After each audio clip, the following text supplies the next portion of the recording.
Welcome to Culture Before Content. Culture Before Content, from Music for All and presented by Yamaha. And now, here's your host, David Duarte. Hey, welcome to the show, or hopefully, welcome back to the show.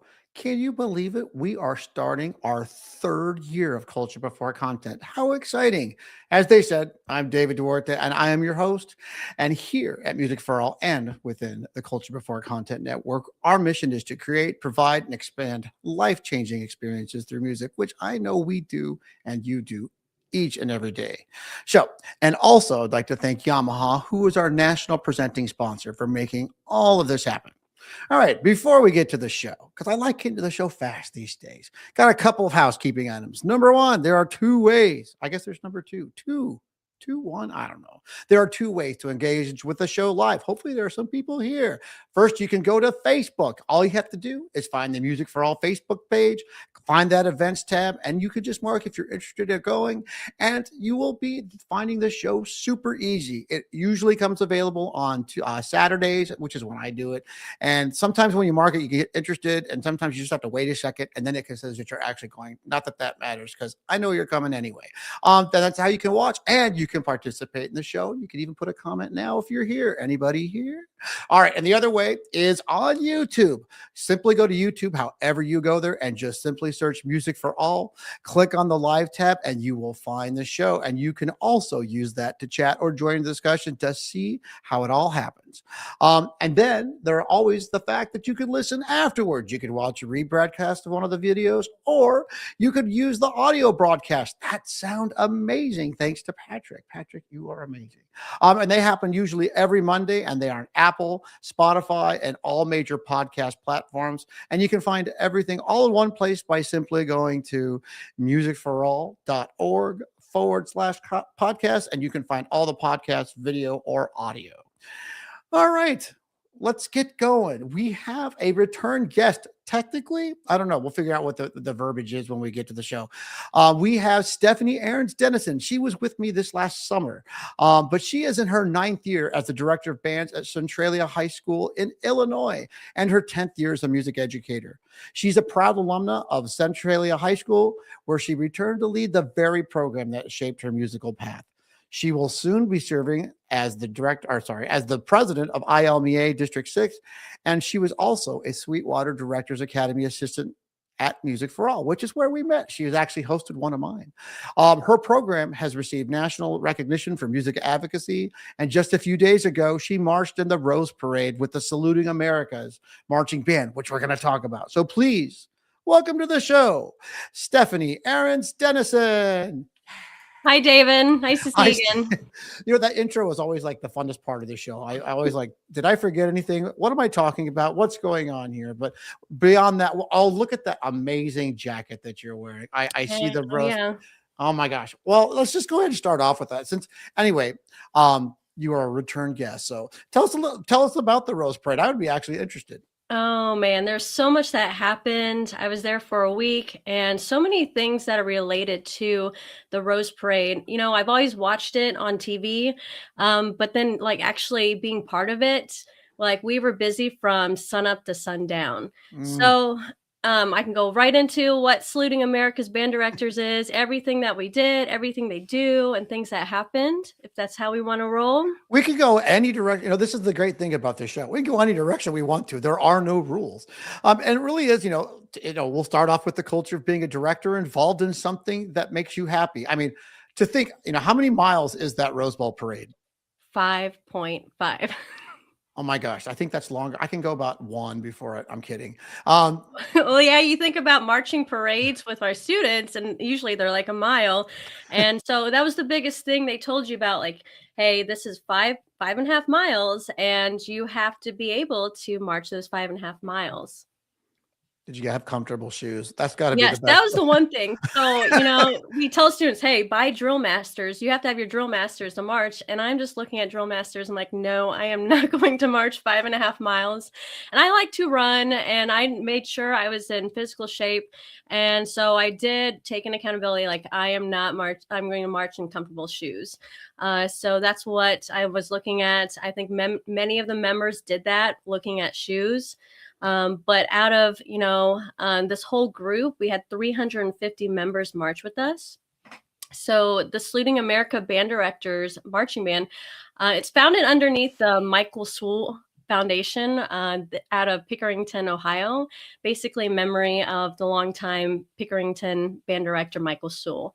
And so the Band Directors Marching Band was created to honor and recognize band directors on a national level. And their motto is basically, we teach music, we teach life, which, that's, as directors, that's our motto to live by. And so you had many things that happened. First, they marched in so how I knew about the Saluting America's Band Directors was they first marched in the Rose Parade, and I had friends who did it in 2022. And then they came out and they said they were going to do the Macy's Day Parade. And I did apply for that, but they based it on, there was so many applicants for that time, and people have done it before, so I didn't get in. And so they said they were going to do it again, and I applied, and I had 900 applicants, and they only took 350 people. And so this is my first time marching with the group and marching the Rose Parade. And yes, that's a picture right there. It rained, which is unusual weather in Southern California. Everyone's like, it doesn't rain. And it hadn't rained in the parade since 2006. And they're like, rain or shine, it's going to happen. So the parade started and it was raining. We were all in ponchos. The sky opened up. We're like, okay, no ponchos. And so right when we took off, we were about a block down. The rain just came down and TV corner, it just rained in our face. And so, you don't think about those things about marching in the rain. But even though we marched in the rain, it was 5.5 miles. It was such a lovely parade. And just the crowd was phenomenal. Oh my gosh. Did you get to keep the pin that was on your lapel? So we get the pin. We get so much merch. We get a rain jacket.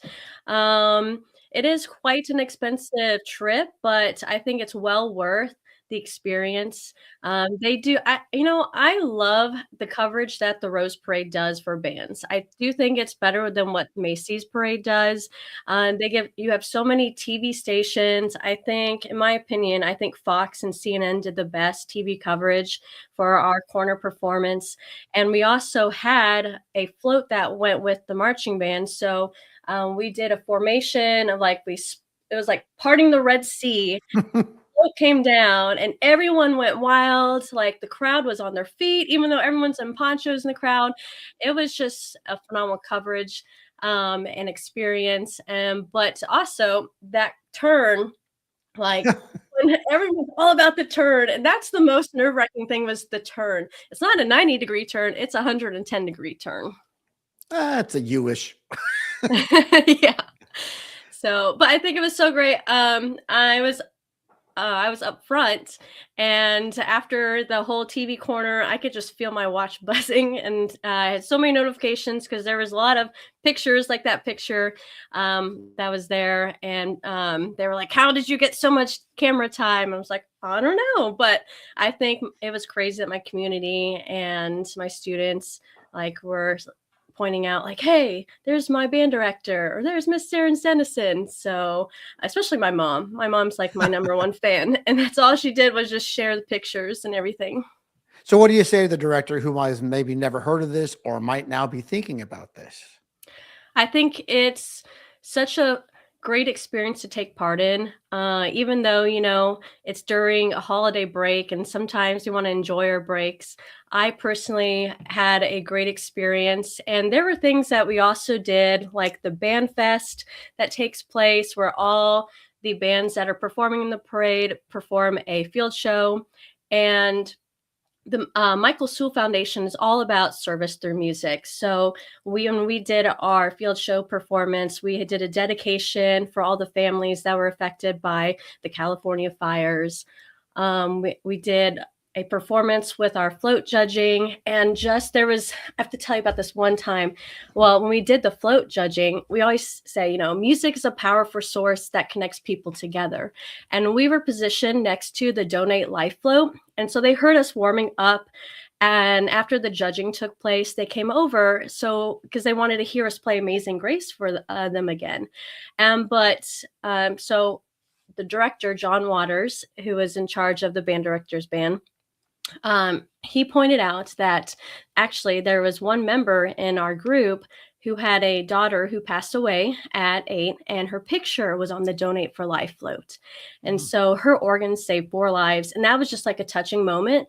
It was an impromptu performance, and marching.com, they did a video coverage, and there's videos on it.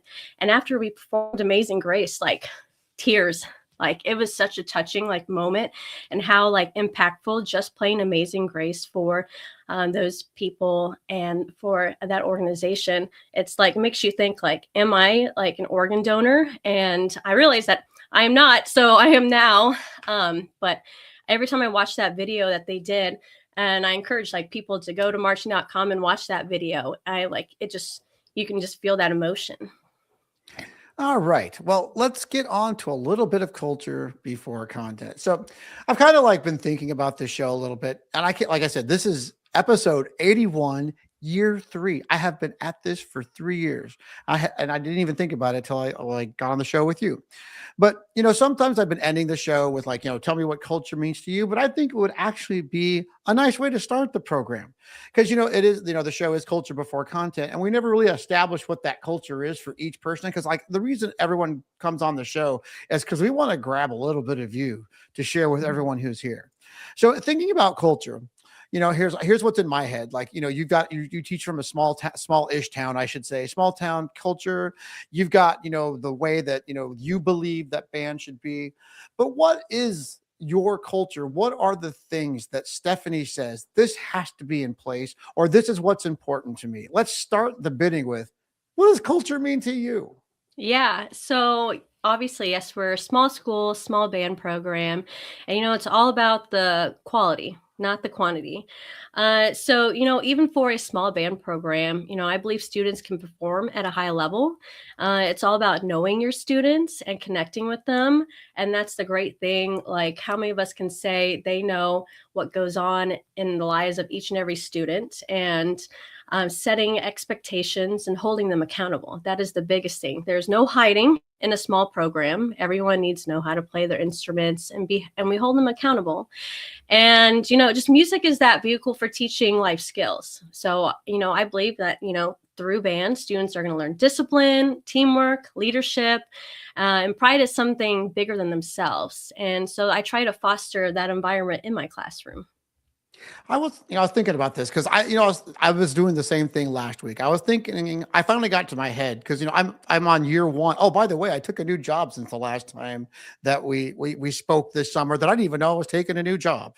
And that has been on the forefront of my thought process. Is every little bit of culture is now important because it's not about my culture. It's about me learning what their culture is. And so, I always think to myself, band does teach all of these things, but I think, and this year I have to be way more purposeful about why band teaches those things. That why does it teach leadership? And, and I've been actually I've been very purposeful in my, this is a life skill. For example, if you're going to go to a job and you show up 15 minutes late or any of those things, and those are the things that I talk about. I've been really purposeful in what leadership means. And it's not necessarily leadership. I just think it's good life skills and good job skills. And so, when you're teaching, are you purposeful in what you teach? I mean, because like I said, we all know what it teaches, but how purposeful are you in the classroom with what you do? Well, we talk a lot about accountability, and this year, this marching season, even for a small band, we actually went undefeated in our marching competitions. And I'd have to say that the biggest success towards that was our leadership. I had a great leadership team. We do a lot of leadership training, and it's for me, I enjoy seeing my students step up and being the ones vocal and telling the others, like, hey, stepping up, and this is how it's done and what they need to do. And that is, our leadership team was the biggest thing towards that success this year. And I think I find a lot of joy in just watching my students be successful. When do you feel like you got to, because this is my thing. This is, like I said, I've got things from a whole different perspective since the last time that we talked. And Mhm. so, it really is come like, when do you get to sit back? When do you feel like you got to sit back and listen? Because, think about how it is now. And what are you in year 9 of the school based Mhm. on, and, and again, you're teaching at the school that you went to. When did you feel like you got to, like, just sit back and not necessarily relax, but sit back and enjoy the benefits of your teaching? Yeah.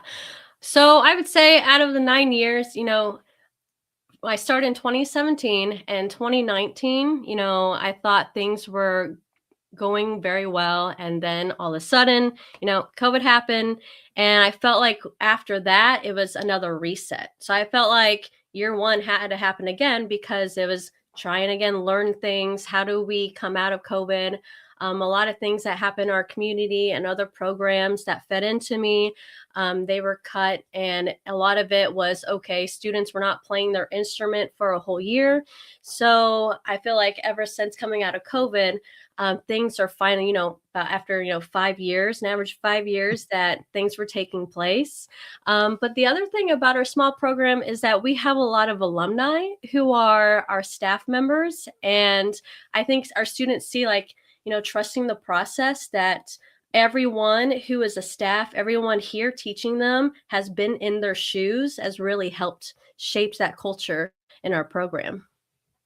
And do you think that, with all the alumni, do you think that has really been, really, really helpful in terms of, like, pride, in terms of, like, leadership, in terms of, like, just structure? I mean, what do you see? How much of a benefit do you feel that is? Oh, for sure. I mean, um, knowing our students, like our percussion writer, he knows the capabilities of our students. So he's able to tier to them. He's able to build relationships with them. Our color guard director, she went off to college, was a captain at her, she was color guard captain at her university, came back and shared her experience.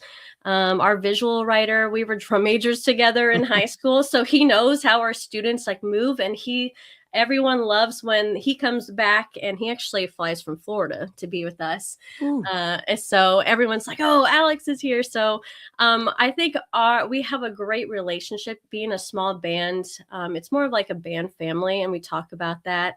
Our seniors also do senior speeches before every competition. So it's a reflection of, like, my freshman year, this happened, and then progressing from there. So, we're all about communication and building relationships and team bonding. That is something we focus on during our camps. And that's something I learned a lot from the Music for All camps, is building relationships and team bonding experiences. One of the things I came back and I would just do this. And they're like, what are you doing? I'm like, it's positivity, fairy dust, positivity, positivity. And so they knew if I did this, and they were like nagging or being upset, I'm like, positivity. And so it's all about keeping the spirits up. And I think our students and our leadership did very well at keeping spirits up. Can you tell us a little bit about your school and your school size? Because we said small school, so I want to give people kind of a perspective of exactly what we're talking about. Yes. So our enrollment is around 850. And the band size, we marched this past year, were 45. Even though we are a small school, our high school, its own school district, which is fairly odd. And we have multiple other small schools that feed into us. So the only thing that hinders the growth of our program is that not all those small schools have a band program. I also actually teach part-time after school. So twice a week, I will go down to our local Catholic grade school, and I teach kids I do band lessons there. I have a beginner group and an intermediate groups, and I teach an average of 12 kids there every week, and I see them, and some of them feed into our program. And even though we are a small school, we do offer, between me and the choir director, a plethora of like music courses, like AP music theory, music fundamentals, music appreciation, choir, music history, pop culture. My ensembles are separate. So I teach a rock band. My band and my percussion are separate. So I see my percussion separately from my band, which kind of helps out because they're not back there making noise. And then I actually teach a high school beginner group. So those students who come into high school never had that opportunity to be in band, have that opportunity, and then can join us in our concert marching band. So what is the secret to success of having all of that diversity of offerings? Because I think that's, thinking about, in most school programs, if you said I only had X amount of students, you might have two sections. And then, what do we do for the other three? But it sounds like you've got great administration, great support from around. What is the secret of the success of all of those offerings? Oh, and here comes Elaine. What Oh. challenges do you run into in your small school? So I think combo between that is like, what do you think the secret of being able to offer so much is? And then with Elaine's question, what challenges do you run into in your small school? I think some of the challenges, is meeting the ability of students from, like that beginner band. I try to prepare them to where if they transfer into our next band, that they are at that freshman level ability of being able to keep up. And for me, it's challenged me to actually, we spend so much time behind the baton that we forget to play like our own instrument and keep up with our instruments. But also with that beginning band, it has challenged me to be able to play all the instruments, which I think is very important, especially if you are a beginning band, middle school director, like my husband too. We are both challenge each other by, keeping up with all the instruments and being able to play them, because being a model is the biggest thing and biggest skill to show to our students, being able to model for them. And so I think it's finding music sometimes too. I'm not a big fan of a lot of flex arrangements because it's like, I don't like the timbre of how that sounds. But I think sometimes it's challenging to find the repertoire for small school. And there's a lot of newer composers that are actually, write very well for smaller ensembles. I always like to say this too, and I think this was my high school band director that said it. It doesn't matter what's written. Good music is good music. And when you find it, it just helps your band program. Should always look for good music. And maybe, maybe at camp we can talk about those, like what, I feel like we should have like a sharing. Because, I was got a text the other day about, hey, can you recommend a song that has strong trumpet and a funk style? And I'm like thinking, maybe I just had, I hadn't put that thought process, and now I'm looking at all my music to think which one of these is great for Trump. Oh, and here's another question from the New Goose. Welcome, New Goose. What's your favorite part about teaching music? Oh man, so many things I would say, I think it's about the connection, sometimes the message too. I like to pick pieces. One of the things I do with my students is, sometimes they hate it, is writing program notes. Okay. So, and acting on their writing skills. So they're actually researching about the piece. And a lot of, those pieces, they don't realize there's a special message. Randall Sandridge is great at doing that. A lot of his pieces, he's had special messages. And I want the students to also connect, and I want them to enjoy the music too. But I also want them to play music too that will challenge them to become better players too. I got schooled on that from my own band this year because I don't know if I told you this, but we started with a 3-week strike. Not the teachers, it was the things. So I didn't start school till almost like late September, and my first concert was happening in October anyway. But then I got into band director mode. I know the kid didn't know me except for like the 4 days of band camp, and then we were playing through the music, and they started learning things. And I really did I'll say this, I'm going to admit it. I did a poor job of teaching the message of the music, but I did a great job of teaching how to play the music. And I only had like 5 weeks, and then I got to like the message about the music, about what it's about, on like the day before the concert, and a kid just raised his hand and said, "This would have been great if we would have known this." And it just kind of like, it always shocked me. It goes back to what we were talking about, being a model. You know, when you look at a piece of music as a student, they focus on the notes and rhythms, but how many students focus on the dynamics just as well? How many students focus on the articulations? How many of them can self manage all of those things that we're asking them to do? And then here was my big question to them, and kind of like where you're going is, style is nowhere written on the page. Where are they supposed to get that from? And there's only two sources, in my opinion. There's either listen to it or model it. And so, like, when you're playing these pieces of music, and I think that's in, I always tell the kids, technically we are not technically, we are professional musicians. And this is the model that we're wanting you to give. And so, what are your thoughts on how to get style or any of those things from your students? So every time before we sight read a piece, I use the acronym STARS, and I took this out of the Essential Elements book. Okay, what are we looking at? You're looking at time signatures. You're looking at the style, tempo, articulation, your rhythms. Take a whole minute and look at that, circle that, highlight it, all your dynamics. And then we sight read it. And then, at the end of our sight reading, all right, how many of us would give us an A? And, little Johnny's back there. Yeah, I totally did that. Some of us like, no.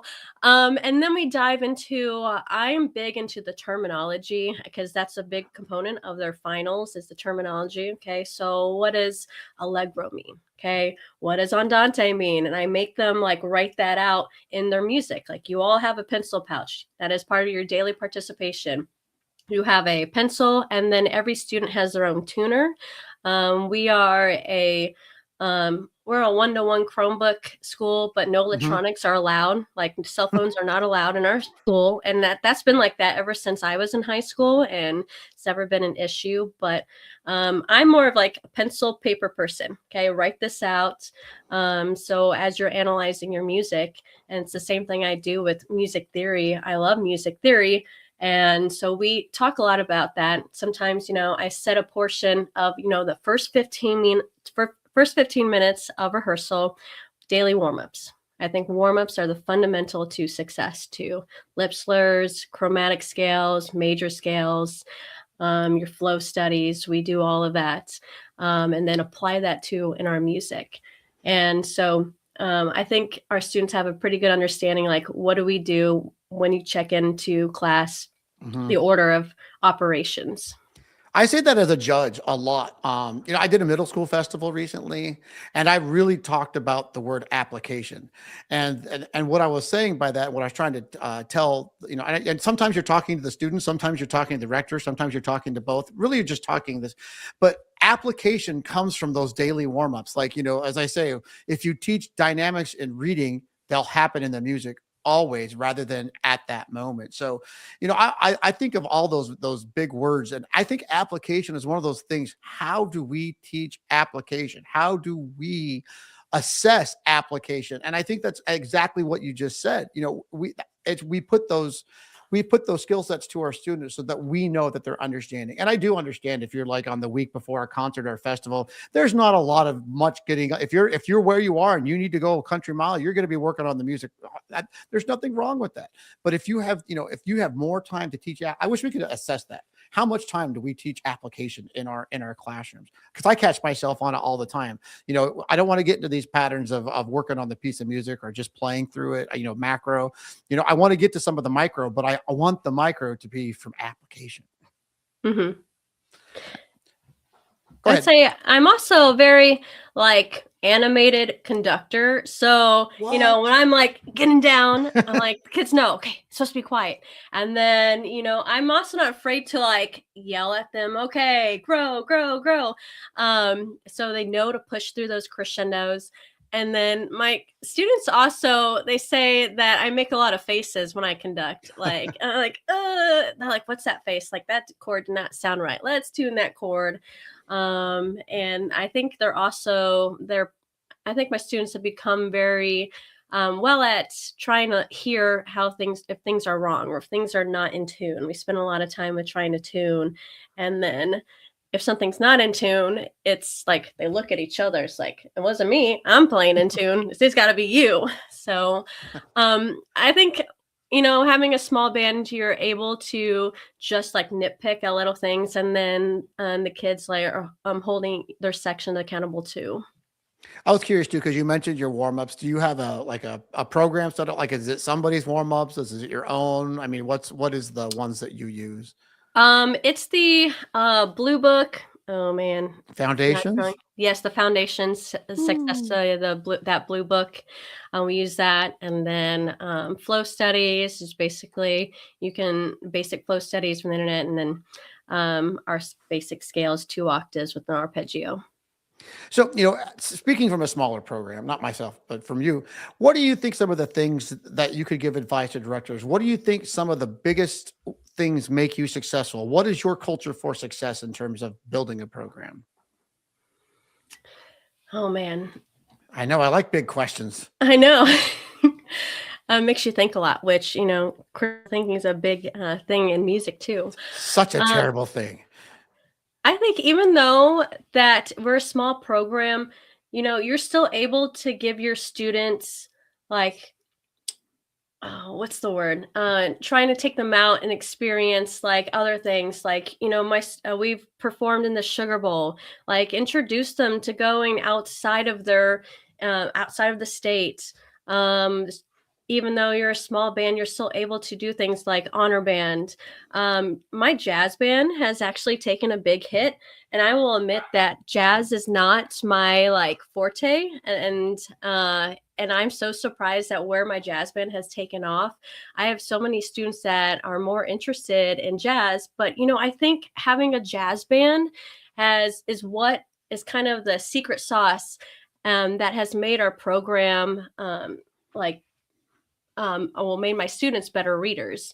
And because jazz music is going to challenge them, and my students enjoy playing the jazz music. They actually, and I would take them to jazz festivals like EIU, and I don't push them to like, hey, go out and be like jazz musicians, but they get so interested in jazz music, and they started attending jazz camps. And I'm actually really surprised with my seniors this year.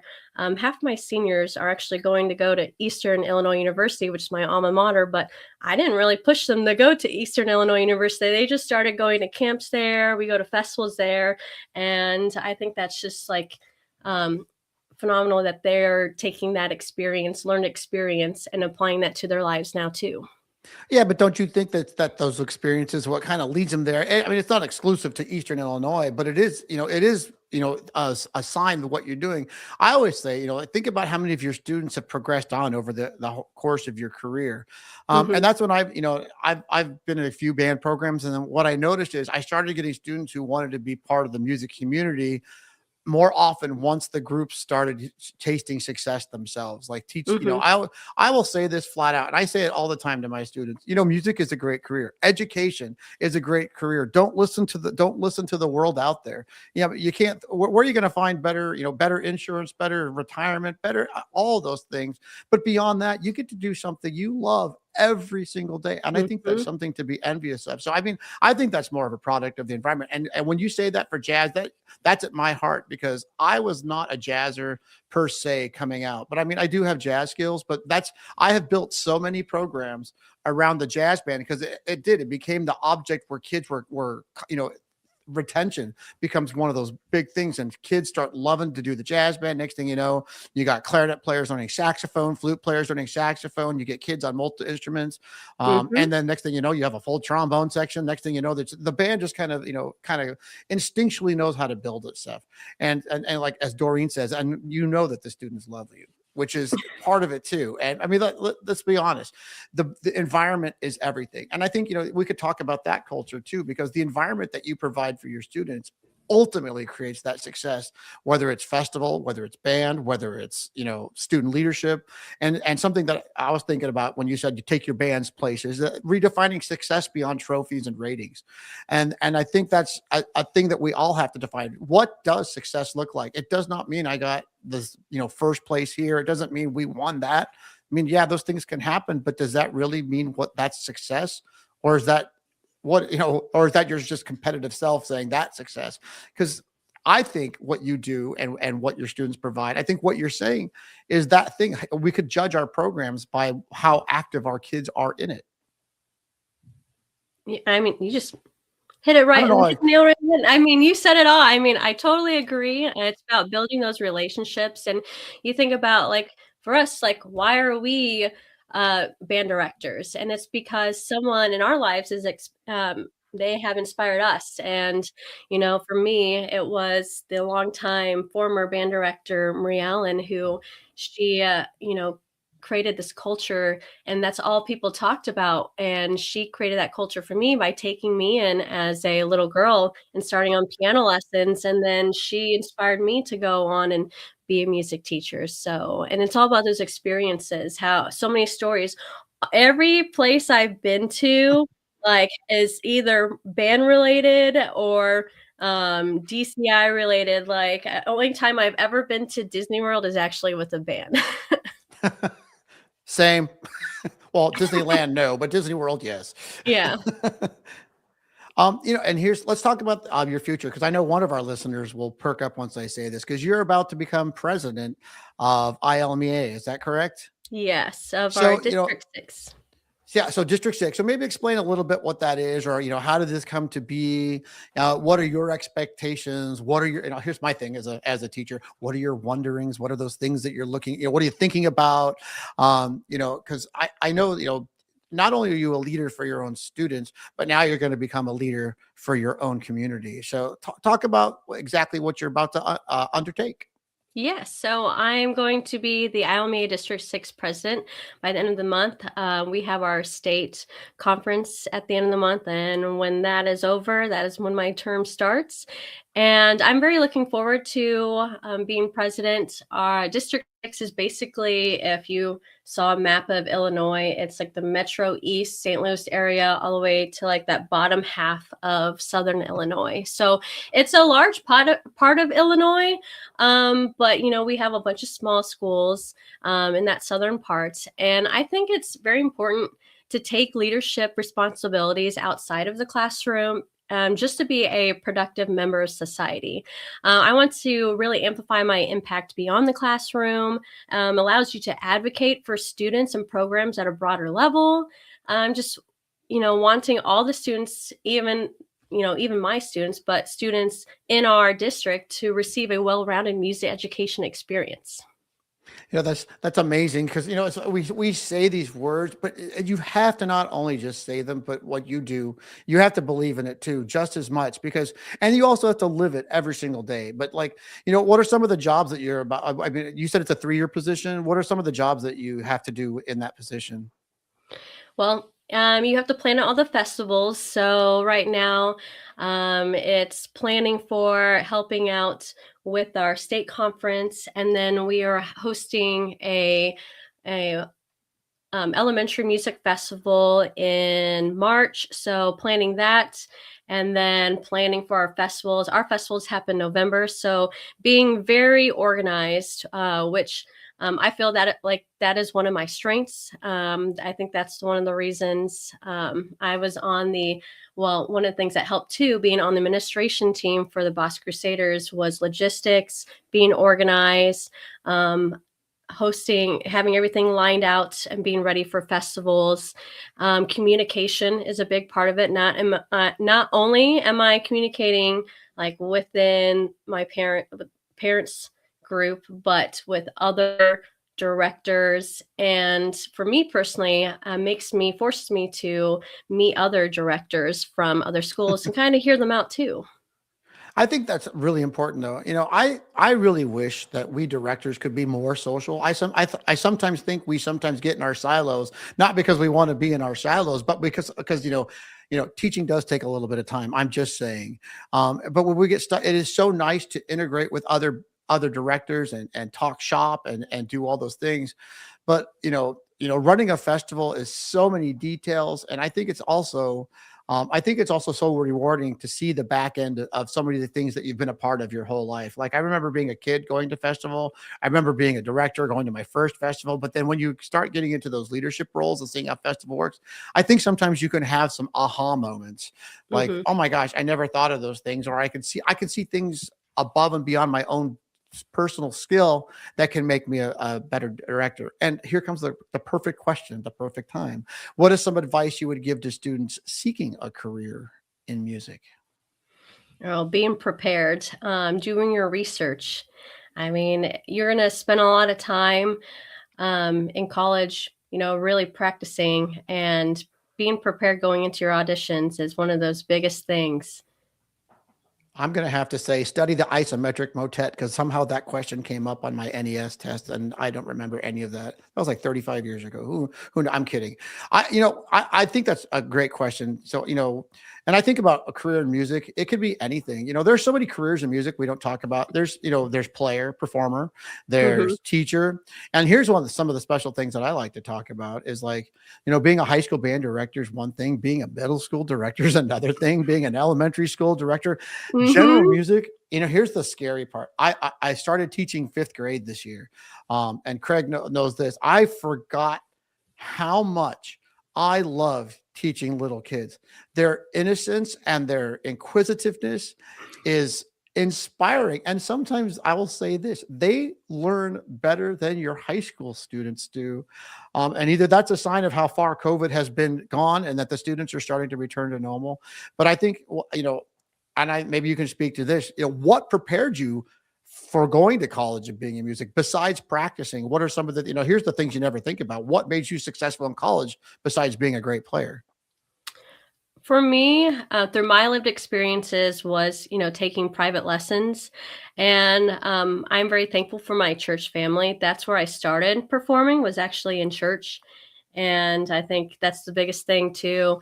Is when I moved back to town, and that I still had that family and number of supporters too, and they were always my biggest fans and cheerleaders. And then it was going to camps. I went to the Eastern Illinois music summer camps and to the U of I summer camps. And that's where I got to meet other people. And that's how I met my flute professor that I knew I wanted to study with her. Well, that goes back to one of my favorite words. I think relationships matter, and sometimes I think we forget to talk about those things as teachers because, and I say this to students: you don't have to. And don't take this the wrong way. I always say, people don't use my words against me. I can't help it that I use them. Sometimes they just sound wrong. But I don't care if you like each other. I care that you can work with each other. This goes back to the conversation on life skills.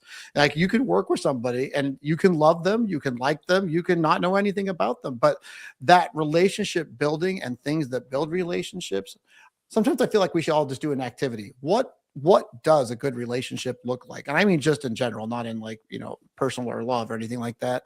But like, you think about it when you went to college, you have, at least I remember getting dropped off and not knowing anybody. And I think it freaked me out. I remember that feeling. But I went to marching band. The next thing I know, I had, 5 or 6 friends that I could meet. And the next thing I know, then school started. And then I met more people, and it just kept going and kept going, kept going.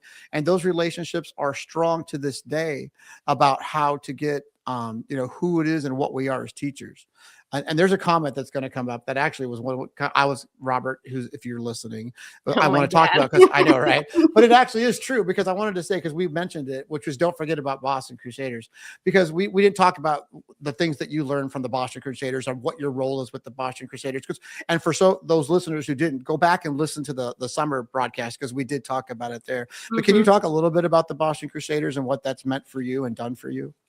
Well, so I started the Boston Crusaders in 2016 as intern, and people always ask me, "Did you march?" And I did not. I am a woodwind player. I did not march, but through that internship, I learned a lot of the behind the scenes work to make the magic happen. For when members, when members woke up, like, "Hey, this is where we're going. The food is set up. The trucks are parked here." All the logistics and things that members probably didn't realize that took place. How are we getting from point A to point B? And I think, a lot of people don't realize what the logistics it takes to house a drum corps. And so I've also housed a couple drum corps this past summer we did. And, it's like, "Hey, don't worry about it. I know what you need." And they're like, "Oh, we want to come back here." Cause, it's knowing what it needs, what a drum corps needs to get down the road and just making the best experience again for the members so they can have that great experience too, while marching. And thinking in terms of that experience, because I sense you are an incredibly more than organized person. I'm sensing you are a details person. What kind of did anything else that internship offer you as a director, or any other skill set that pops into your head? Well, I was also able to like watch rehearsals, so interact with the staff and also have, conversations with the staff. And that's, not only was I able to have conversations, but I was also able to make new friends. Like one of my best friends, he's on the souvenirs team, and I'm not able to spend a lot of time on the road anymore with them. So I just having those relationships and going to them with questions too, and having those conversations with them. And the way they structure rehearsal is also kind of the way we structure our rehearsals too through the marching season. What kind of things, like what kind of structure? I'd be very curious. Like what kind of things did you pick up? So just like, hey, here's the directions, the drum major repeats it, and then the students repeat it, and then standby. Standby is when, you're at attention, no one's talking, you're getting the directions again, things that need to be corrected by some things that the staff say, and then, and it's more of like, it's time to be serious, and we also have time to have fun. But that was kind of just the structure of flow of, how do we set the expectations for rehearsals? And that goes back to you and disseminating information. And so this is like my shift over to trying to cover all the things that I know that you do that are amazing. Because, clear information over back and forth communication is some of the things I wrote back from my notes when we were talking. And knowing that families will show up if you communicate well. What's your philosophy, or what is your belief on communication in your band program? Well, I think, communication is the biggest thing, in a relationship, Hmm. with your students. And, with communication, and we can communicate so many platforms too, but somewhere is going to get lost. But at least we can say like, "Hey, it was communicated through here. Did you check this? Here are the people to check in with."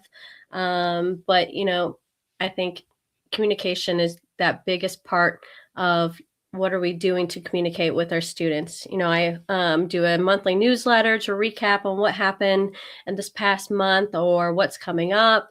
Communicate through our apps, communicate through our social media platforms. So information is being given out through many different platforms. Do you ever have, this is me being curious. Do you ever have like that student who you've like communicated it on the newsletter? You've put it up on the whiteboard in the room. It's on the board in the hallway. You've mentioned it in class. And then there's still somehow this kid said, "I didn't know that." I was like, do we all have those kids? I Or think do we we all all, have that student. But we and that, also have the students who are like, "Hey, they know I need to ask so and so." Or you have that student that kind of like stops the person from coming into your office to be like, "What do you need to ask her? Did you ask like your section leader first? Did you ask your drum major first? Did you ask Maddie," which is one of our assistants? So I think the students know to go to Maddie before they come to me, which is hilarious. I saw someone make a sign like, "Did you ask so and so? Did you ask your section leader?" One of those things. I feel like I might need to have that sign outside my office. I'm always laughing too, because I'm like, evergreenbands.org. It's the calendar literally is on our website, which is literally the name. If you're missing a date, don't know what Evergreen Band. So I say it over and over again. And I'm also super thankful because my student leadership puts the calendar up. The current calendar up is right behind me. And sometimes I Mhm. have to run. Oh yeah. Okay, clarinets, you have a sectional on Tuesday, or we have pep band. Pep band A is on Tuesday. So by the way, that's true. We have pep band A on Tuesday. So if you're listening, we have pep band A on Tuesday. I think let's talk about like the time goes so fast, and there's the last thing I want to get to today, and who knows if it's the last thing if we have time, I can go as long as I want. How do you balance your life along with this? Because you are more than just a band director. How do you balance life and stay as amazing as you are? Oh, well, thank you. I think that is something, I kind of struggle with. And, my husband's also a band director. So, we both work the same schedule. Um, his his band program looks a whole lot different than my band program. I have to wear a lot of hats, and sometimes I do struggle with turning it off when I get home. And that's What? conversations that we have. He's like, "You just need to turn it off," and I'm like, "I know," but he has people that he can talk to because he's in one school district, and so he's got multiple band directors that he can talk to. And sometimes it's just you get lonely, just being the only band director at your school, and you're like, "But I need to talk about this." So sometimes I do vent to him about things. But it's also, setting boundaries. It's so hard to take things not personal. If a kid quits or if something bad goes wrong, you're trying to figure something out. It's because we love this job so much. So it's trying to set boundaries for yourself and just finding things to do that are not band related, finding hobbies. He's got his own hobby. I've got my own hobby. I think taking care of yourself mentally, like I've had friends, like it's okay to go speak to a therapist about things. It's okay to take care of your mental health. I find time to at least go to the gym 3 times a week because, especially after marching that parade and seeing like people who are way older than me like march through it, I'm like, I need to take care of my health. And we find time to in the summer to at least go on a vacation for a week and just do nothing band related and do something that we love to do, just to do something for ourselves. I think we should have a whole podcast. I need a round table. Like what I should do is like go to these conferences and have a round table of like culture before content. We need to talk about, our own interest in taking care of ourselves and self-care Hmm. and management. Because I think that's partly, here's some of the things I always think that I do. I really shut off on the weekends. I had to learn that because I used to be 24/7. Band was the only thing. And that at some point I had to realize it's still going to be there on Monday, and you just keep organized, but take care of yourself. And there's no Hmm. wrong or right way to take it. Here's maybe the simple way: make yourself happy. And Hmm. what is that? What are you? I mean, I was just curious. What kind of hobbies do you have? Do you have any like what are some fun things that you like to do? Well, I like DIY projects, but my husband does not like those sometimes because they can be a little expensive. Actually, it's funny. Like when we were reorganizing the office, I said, all your Pokemon cards are in the background, and I made him take them off. I'm like, he is a card collector. He likes to build Legos too. I mean, some of us Mine have are our over quirks. there. Yeah. So, I shouldn't say like we in this room, there's a bunch of Lego collections and card collections too, but I like to go and work out and run. I don't do a lot of 5Ks. I don't know. I just run for fun. But those are just things Whew. that I like to do. I ran until I was 50, but I was like cross country. I ran, and then one day I said, "I'm 50," and then that was it for my running career. Uh, but that, but I do enjoy taking care of my health. That's like the super thing. But I was like, oh, I was laughing because I'm looking in the background of like the things that I have going there. There's my teaching music magazine that I should probably read. There's like my random screaming goat, but there's my Legos over here. My favorite one right there. That's my favorite one. That's my Atari one that I built. I don't know why, Oh, great. but I love that was like my start to I had an optometrist who told my dad that I needed to have video games because it would help my eyes track. And I'm like, I think you are the best optometrist we have ever had. And that was just some really great advice. But here's the scary thing. We've been going about 54 minutes. Man, time Um, flies. I know. And like I said, we can do this again. Like, hey, maybe if there's more volunteers at camp to do it, we could do another podcast. Because I always like to think it's always neat to catch up with people and to see how things have progressed or like, things that you're doing, plans. Because I think, truthfully, the culture of what I believe in the culture before content is we all do culture differently. And we all know when we've I will say this, I'm like, I wish I was perfect, but I think I'm about 2% perfect and I'm working on the other 98%. But I'm always constantly wanting to learn. And this is the best way because I get inspired from others on all this. But in terms of culture, I just say you get to get the final parting shot on words today on the podcast, maybe something you want to share, maybe something we talked about, maybe just something in life. And then we'll share some of your socials and such. But, thinking about the end of the show, what is your final thought?